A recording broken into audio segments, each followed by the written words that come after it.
Тун удахгүй Invincible цувралын 3 дахь бүлэг гарах гэж байна. Манай сувг энэхүү цувралтай холбоотой өмнөх бичлэгээрээ Аалны түүх болон түүний цувралд ямар үүрэгт оролцдог талаар тайлбарлаж байсан.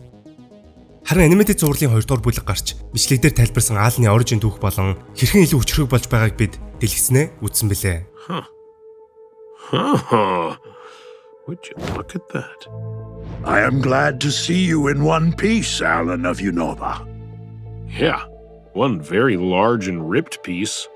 Тэгвэл энэхүү цуврал дээр гол дүрүүдээс гадна маш олон хүчрэг дүрүүд байдгийг өмнөх бичлгүүдийг маань үзсэн хүмүүс мэдэх бах. Тэдний нэг бол мэдээж цувралын хамгийн байраас дүр Battle Beast. Who's next? Hello, boy. Үндсэн цувралд Battle Beast эхэндээ эсрэг дүрээр танилцуулагдсан ч явандаа туслах дүр болон хувирч том тулаануудад чухал ач холбогдолтой гардаг.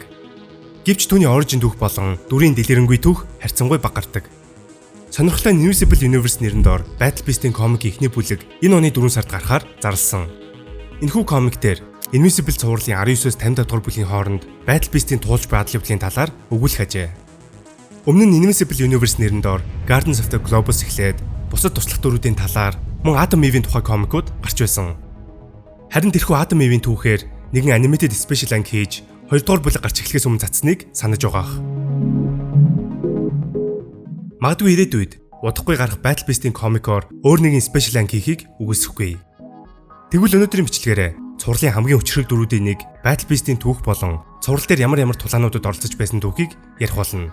Хэрвээ зөвхөн animated цуврал үздэг бол комик дээрх спойлер орж ирэхийг анхаараарай.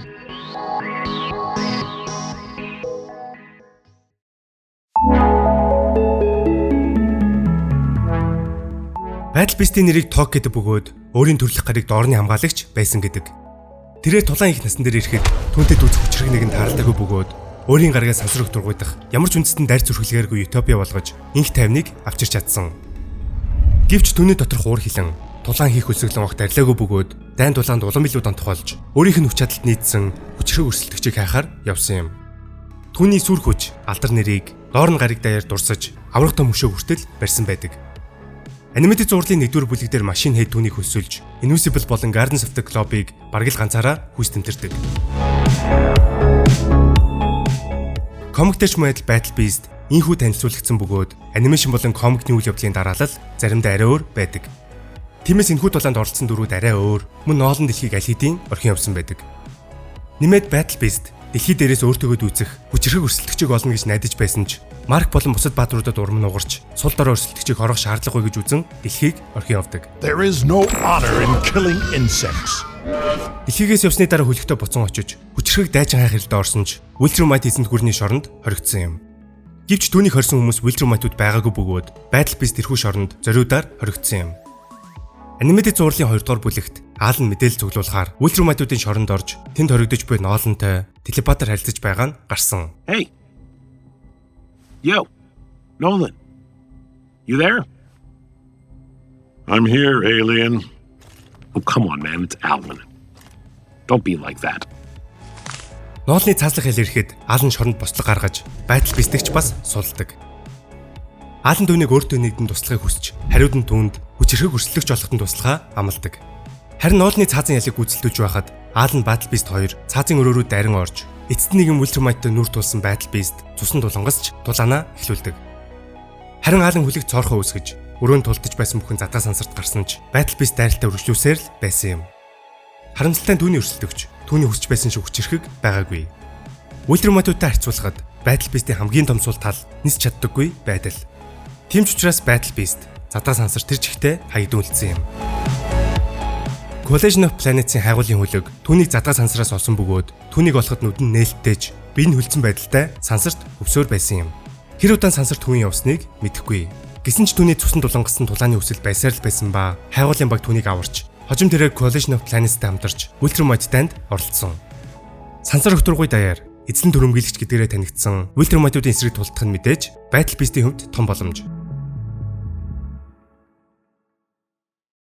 Харин дайны үеэр Тадич руу нууцаар дайрсан тулаа руу Battle Beast шууд дайрч тулаанаа эхлүүлдэг.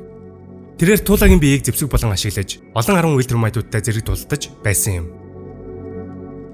Tedious, Nolan, Mark 3 хамтдаа Wiltrumite гарыг устгаснаар Battle Beast тухайн алдаж түүний тулаан өндөрсөн юм. Өөрөөр түүний тулааныг зогсоосон цорын ганц зүйл бүхэл бүтэн гарыг сүнэх дэлбэрэлт байсан. Түүнээс өөр Battle Beast-ийн тулааныг, түүний баяр хөөргийг зогсоох зүйл байгаагүй гэсэн үг. Түүнийг ухаан орох үед Траг Алидийн Тадиусийн толгойг тастаж, Ноолон Марк хоёр түүний өмнө хүчин мөхсдөж байлаа. Battle Beast шууд тулаанд нэгдэж, Трагийн өдөөс дайрсан ч урагч Wiltermite-уудын хажууд Тог тийм чухал биш гэж үзэн түүнийг мөн задаа сансар руу шиддэг. Нис чаддаггүй түүний хувьд задаа сансар дахь тулаан түүний хамгийн том сул тал гэдгийг харж болно. Энэ дайнд Wiltermite-ууд төрлөх гаригаа алдсан ч тулаанд ялт байгуулсан гэж хэлж болно. Харин гаригаа алдсан Wiltermite-ууд дэлхий дээр ирж сүрших болсон. Трагч тухайн завгийн хамгийн өчрөг Wiltermite байсан ба Tadius, Nolan, Mark 3 нилээд ч түүнийг дийлээгүй. Үүний дараа Collision of Planets харгацсан дайчтай цуглуулж, харин Battle Beast дарангуйлал эзлэн дүрмгийлд өрсөн гаригуудаар хисч тэднийг чөлөөлөх ажлыг Collision of Planets-ийн нэрээр дор хийх болсон. Бас болоогүй тэр гаригаасаа найз охин хүртэл олоод авчихсан. Хожим Omni-Man буюу Nolan, Argal-ийн өрөөдөн буюу Wiltermite-уудын хөл ёсны удирдагч байж таарсан ба үүнийг нь Trag нуунд дарагдуулж, урагчийг удирдагчаа хэмээн хүлээн зөвшөөрөөгүй ч бусад Wiltermite-ууд хөл ёсны удирдагчаа даах болсон. Харин Traгийг саран дээрх базад хорсон ч Nolan Wiltermite-уудын хувьд шин цаг үе ирсэн гэж үзэн түүний цаазлалгүйгээр сул тавьж явуулдаг. Collision of Planets-ийн шинэхүү удирдагч Аалны хувьд энэ үйлдэл мэдээж таалагдаагүй. Тиймээс байж бол хамгийн төгсөлбөр болох Battle Beast-ээр Traгийг олуулж хороолохоор болсон юм. Wiltermite-ууд задаа сансарт аялахдаа нэг гаригаас нөгөө рүү амьсгаагаад өгжиж явдаг. Тиймээс саран дээрээс нисэн явсан Trag дэлхийгээс холгүй байх ёстой ба хамгийн ойр гаригуудаар хайхыг Аалан түнд сануулдаг. Харин Tragтай хандлаад тулдаж чадаагүй Тогт энэ даалгавар хамгийн их таалагдж байв. Battle Beast шинэхэн найз охин Treshaтай цагийг зугаатай өнгөрөөж түүнийг өөрийг нь цус алдуулсан анхны эмэгтэй учраас түүнд хайртай гэдгээ хэлнэ. Энэ үед Space Racer түүнтэй холбогдож Traгийн байрлалыг илрүүлсэн ба түүнтэй ойрхон байгааг хэлдэг. Түүнийг нэмэлт тусламж очтол түр хүлээхийг сануулсан ч цус асгарсан тулааныг тэсэн ядан хүлээж буй Тог мэдээж шууд хүлээг орхин Трагсаа гараг руу явдаг.